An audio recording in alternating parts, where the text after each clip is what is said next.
ओम श्री भगवती अन्नपूर्णे नमः। मैं हूँ वामिका और आप सभी का हमारे चैनल आध्यात्मिक सागर में हार्दिक स्वागत है। आज शुक्रवार के दिन आप सुनेंगे अन्नपूर्णा माता की कथा और वैभव लक्ष्मी माता की कथा। जो भी भक्त अन्नपूर्णा माता और वैभव लक्ष्मी माता की कथा को सुनते हैं, माता उनके सभी कष्टों को दूर करके उन्हें सुख संपत्ति और सौभाग्य प्रदान करती हैं। तो आइए शुरू करते हैं ये कथा। एक समय की बात है, काशी निवासी धनंजय की पत्नी का नाम सुलक्षणा था। उसे अन्य सब सुख प्राप्त थे, केवल निर्धनता ही उसके दुख का कारण था। ये दुख उसे हर समय सताता रहता था। एक दिन सुलक्षणा अपने पति से बोली, स्वामी आप कुछ उद्यम करो तो काम चले। इस प्रकार कब तक काम चलेगा? सुलक्षणा की बात धनंजय के मन में बैठ गई और वह उसी दिन विश्वनाथ शंकर जी को प्रसन्न करने के लिए बैठ गया और कहने लगा, हे देवाधिदेव विश्वेश्वर, मुझे पूजा पाठ कुछ नहीं आता, केवल तुम्हारे भरोसे बैठा हूँ। इतनी विनती करके वह 2-3 दिन तक भूखा प्यासा ही बैठा रहा। यह देखकर भगवान शंकर ने उसके कान में अन्नपूर्णा 3 बार कहा। यह कौन क्या कह गया? इसी सोच में धनंजय रह गया कि मंदिर में आते ब्राह्मणों को देखकर वो पूछने लगा, पंडित जी अन्नपूर्णा कौन है? तब ब्राह्मणों ने उसे कहा कि तूने अन्न छोड़ दिया है, सो तू अन्न की ही बात करता है। जा घर जाकर अन्न ग्रहण कर। धनंजय घर गया और अपनी पत्नी से सारी बात कही तो वो बोली, आप चिंता मत करो, स्वयं शंकर जी ने इस मंत्र को दिया है, वे स्वयं ही इस मंत्र का खुलासा करेंगे। आप फिर जाकर उनकी आराधना करो।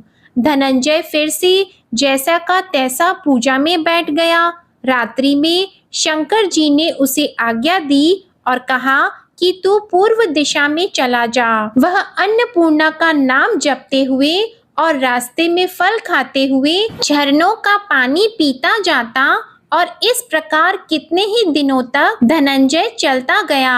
वहां उसे चांदी सी चमकती वन की शोभा देखने में आई और उसे सुंदर सरोवर भी दिखा। उसके किनारे कितनी ही अप्सराएं आई, झुंड बनाए बैठी थी। एक कथा कहती थी और सब माँ अन्नपूर्णा इस प्रकार बार बार नाम जपती थी। यह अगहन मास की उजाली रात्रि थी और आज से ही व्रत का आरंभ था। जिस शब्द की खोज में धनंजय निकला था वह उसे वहां सुनने को मिला। धनंजय ने उन देवियों के पास जाकर पूछा कि हे देवियों, आप यह क्या करती हो? तब उन सब ने कहा कि हम सब माँ अन्नपूर्णा का व्रत करती हैं। पूजा क्या होता है? ये किसी ने किया है? इसे कब किया जाता है? कैसे किया जाता है और इसकी विधि क्या है? मुझसे भी कहो।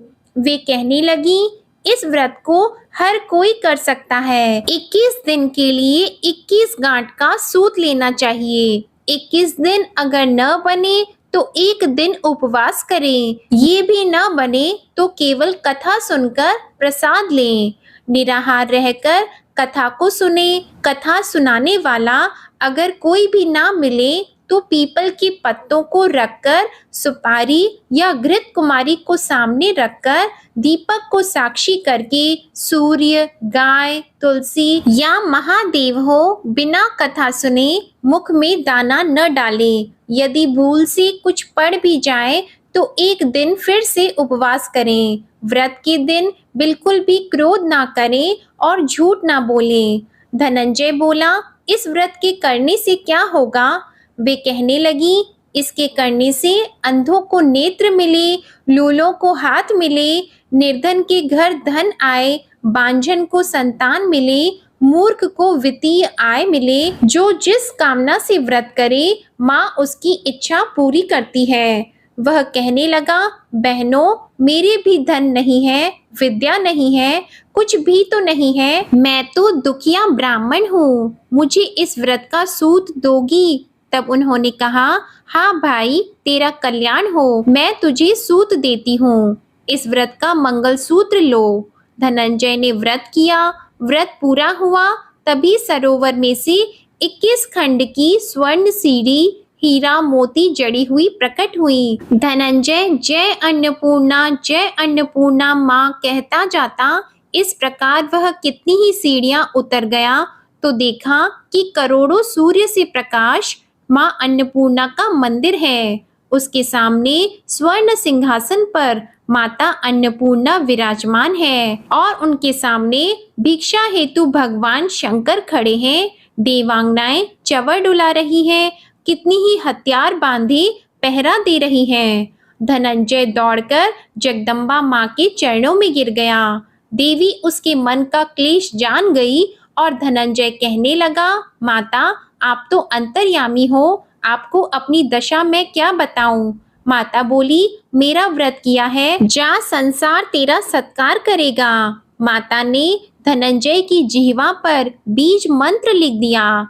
अब उसके रोम रोम में विद्या प्रकट हो गई। माँ का वरदान लेकर धनंजय घर आया, सुलक्षणा से सभी बातें कही। माताजी की कृपा से उसके घर में संपत्ति आने लगी। छोटा सा घर बहुत बड़ा गिना जाने लगा और उसके घर अनेक सगे संबंधियों ने आकर उसकी बढ़ाई की। उससे कहा कि इतना धन और इतना बड़ा घर होने पर अगर संतान नहीं है तो इस कमाई का भोग कौन करेगा। सुलक्षणा से संतान नहीं है, इसलिए तुम दूसरा विवाह कर लो। अनिच्छा होते हुए भी धनंजय को दूसरा विवाह करना पड़ा और सती सुलक्षणा को सौत का दुख उठाना पड़ा। इस प्रकार दिन बीतते गए। फिर नए बंधन से बंधे पति से सुलक्षणा ने कहलाया कि हम व्रत के प्रभाव से सुखी हुए हैं, इस कारण यह व्रत छोड़ना नहीं चाहिए। यह माता जी का प्रताप है जो हम इतने संपन्न और सुखी हुए हैं। सुलक्षणा की बात को सुनकर धनंजय उसके यहाँ आया और वह व्रत में बैठ गया। नई बहू को इस व्रत की खबर नहीं थी। वह धनंजय के आने की राह देख रही थी। जब नई बहू को इस बात की खबर पड़ी तो उसके मन में ईर्ष्या की ज्वाला दहक पड़ी और वह सुलोचना के घर आ पहुंची। उसने वहां भगदड़ मचा दी और धनंजय को अपने साथ ले गई। नए घर में धनंजय को थोड़ी देर के लिए जब निद्रा आ गई तो नई बहू ने उसके व्रत का सूत तोड़कर आग में फेंक दिया। अब तो माताजी का कोप जाग गया और घर में अकस्मात ही आग लग गई। सब कुछ जलकर खाक हो गया। सुलक्षणा जान गई और पति को फिर अपने घर ले आई। इस बात पर नई बहू रूठकर अपने पिता के घर चली गई। पति को परमेश्वर मानने वाली सुलक्षणा बोली कि नाथ, आप घबराओ नहीं, माताजी की कृपा अलौकिक है। पुत्र कुपुत्र हो सकता है पर माता कभी भी कुमाता नहीं होती। अब आप श्रद्धा और भक्ति से आराधना शुरू करो, वे हमारा कल्याण करेंगी। धनंजय फिर माता के पीछे पड़ गया और वह सरोवर सीढ़ी प्रकट हुई। उसमें वह माँ अन्नपूर्णा कहकर उतर गया। वहां जाकर वह माता जी के चरणों में वंदन और रुदन करने लगा। माता प्रसन्न हुई और बोली कि ये मेरी स्वर्ण की मूर्ति ले, उसकी पूजा करना, तुम फिर से सुखी हो जाओगे। जाओ, मैं तुम्हें आशीर्वाद देती हूँ। तेरी स्त्री सुलक्षणा ने श्रद्धा से मेरा व्रत किया है, उसे मैंने पुत्र दिया है। धनंजय ने जब आंखें खोली तो खुद को काशी विश्वनाथ के मंदिर में खड़ा हुआ पाया। वहां से वह उसी प्रकार अपने घर को चला गया। इधर सुलक्षणा गर्भवती हुई और उसे एक पुत्र की प्राप्ति हुई। गांव में आश्चर्य की लहर दौड़ गई। मान्यता आने लगी कि इस प्रकार उसी गांव के निसंतान सेठ के पुत्र होने पर उसने माता अन्नपूर्णा का मंदिर बनवा दिया। उसमें माताजी धूमधाम से पधारी और धनंजय को मंदिर के आचार्य का पद दे दिया। जीविका के लिए मंदिर की दक्षिणा और रहने के लिए बड़ा ही सुंदर सा भवन दे दिया। धनंजय अपनी स्त्री और पुत्र के सहित वहां रहने लगा। माताजी के चढ़ावे में उसकी भरपूर आमदनी होने लगी। उधर नई बहू के पिता के घर डाका पड़ गया और उनका सब कुछ लुट गया। वे भीख मांगकर पेट भरने लगे। जब सुलक्षणा को इस बात का पता लगा तो उसने उन्हें बुलावा भेजा। फिर सुलक्षणा ने उनको एक अलग घर में रख लिया और उनके अन्न और वस्त्र का प्रबंध भी कर दिया। धनंजय, सुलक्षणा और उसका पुत्र माताजी की कृपा से आनंद से रहने लगे।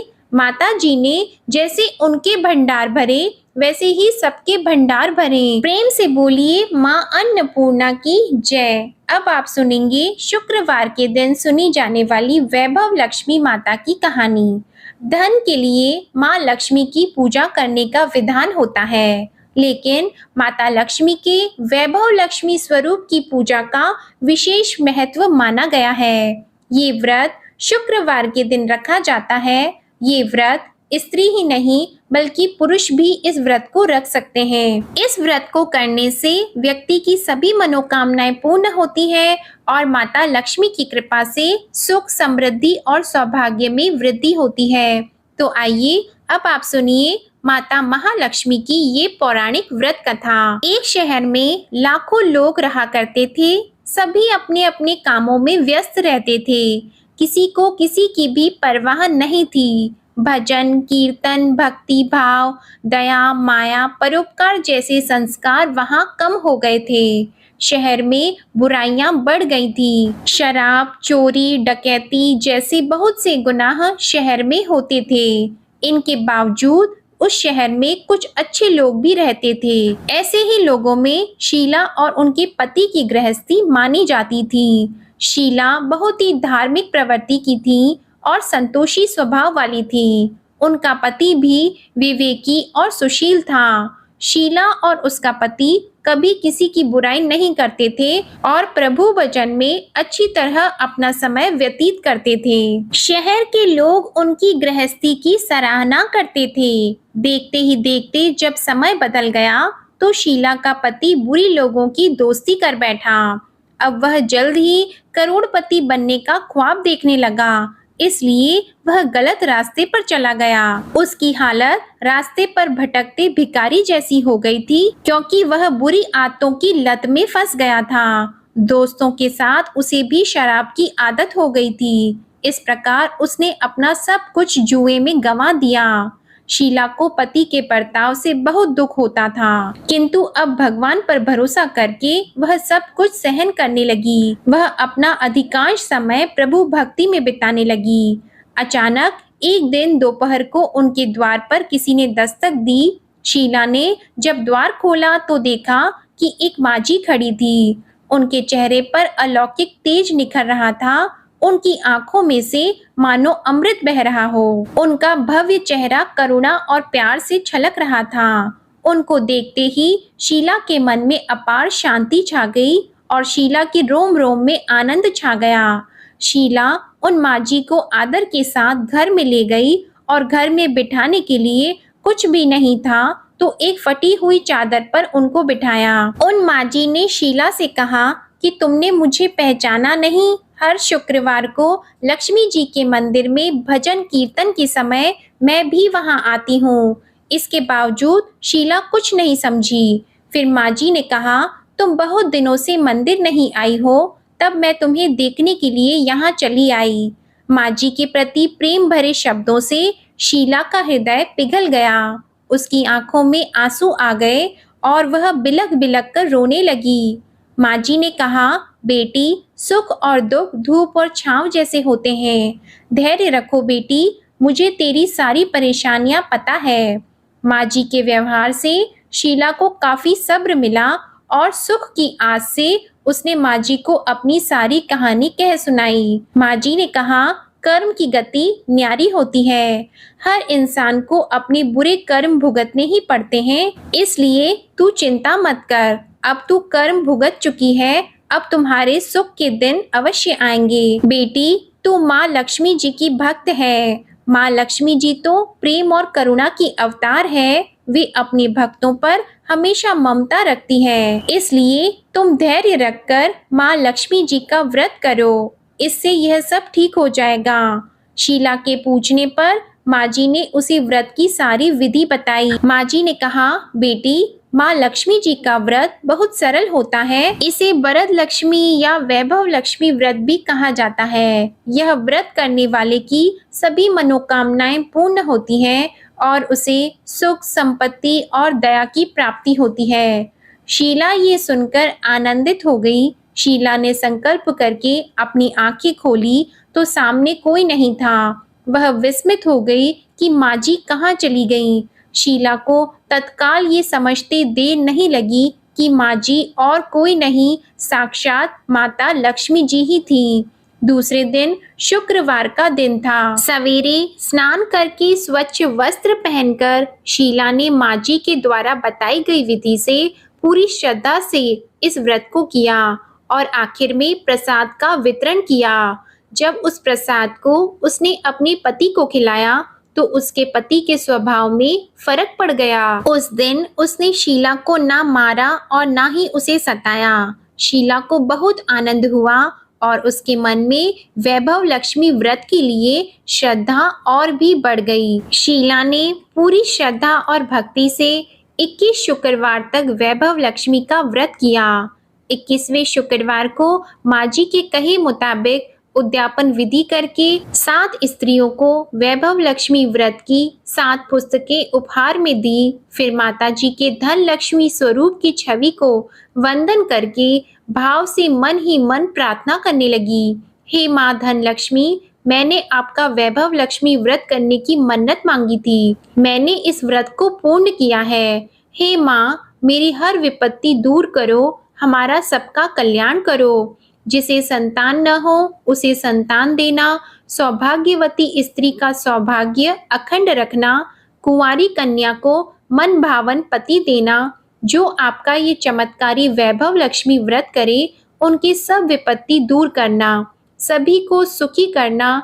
हे माँ, आपकी महिमा अपार है। ऐसा बोलकर लक्ष्मी जी के धन लक्ष्मी स्वरूप की छवि को उसने प्रणाम किया। व्रत के प्रभाव से शीला का पति एक अच्छा आदमी बन गया और कड़ी मेहनत करके व्यवसाय करने लगा। उसने तुरंत शीला के गिरवी रखे हुए गहने भी छुड़वा लिए और घर में धन की वर्षा होने लगी। घर में पहले की तरह सुख शांति छा गई। वैभव लक्ष्मी व्रत के प्रभाव को देखकर उनके क्षेत्र की दूसरी स्त्रियां भी विधि पूर्वक वैभव लक्ष्मी व्रत करने लगीं। वैभव लक्ष्मी व्रत 7, 11 या 21 जितने भी शुक्रवारों की मन्नत मांगी हो उतने शुक्रवार तक यह व्रत पूरी श्रद्धा तथा भावना के साथ करना चाहिए। आखिरी शुक्रवार को इसका शास्त्र विधि के अनुसार उद्यापन भी करना चाहिए और आखिरी शुक्रवार को प्रसाद में खीर बनानी चाहिए। जिस प्रकार हर शुक्रवार को हम पूजन करते हैं वैसे ही पूजन भी करना चाहिए। पूजन के बाद माँ के सामने एक श्रीफल को फोड़ें, फिर कम से कम 7 कुंवारी कन्याओं को या सौभाग्यशाली स्त्रियों को कुमकुम का तिलक लगाकर माँ वैभव लक्ष्मी व्रत कथा की पुस्तक को एक प्रति उपहार में देना चाहिए और सबको खीर का प्रसाद भी देना चाहिए। इसके बाद माँ वैभव लक्ष्मी को श्रद्धा के साथ प्रणाम करें। फिर माता जी के धन लक्ष्मी स्वरूप की छवि को वंदन करके भाव से मन ही मन प्रार्थना करें कि हे माँ धन लक्ष्मी, मैंने आपका वैभव लक्ष्मी व्रत करने की मन्नत मांगी थी, ये व्रत आज पूर्ण किया है। हे माँ, हमारी जो मनोकामना हो उसे अपने मन में बोले, हमारी उस मनोकामना को पूर्ण करो, हमारी हर विपत्ति दूर करो, हम सबका कल्याण करो। जिसे संतान न हो उसे संतान देना, सौभाग्यवती स्त्री का सौभाग्य अखंड रखना, कुंवारी लड़की को मन भावन पति देना और जो आपका ये चमत्कारी वैभव लक्ष्मी व्रत करता है उसकी सब विपत्ति को दूर करना, सभी को सुखी करना। हे माँ, आपकी महिमा अपार है, आपकी जय हो। ऐसा बोलकर माँ वैभव लक्ष्मी जी के धन लक्ष्मी स्वरूप को प्रणाम करें। जय माता दी। ये थी आज की अन्नपूर्णा माता और वैभव लक्ष्मी व्रत की कथा। आपको ये कथा अच्छी लगी हो तो वीडियो लाइक करें, शेयर करें और चैनल को भी सब्सक्राइब करें। कमेंट में माता रानी की जय लिखना मत भूलिएगा।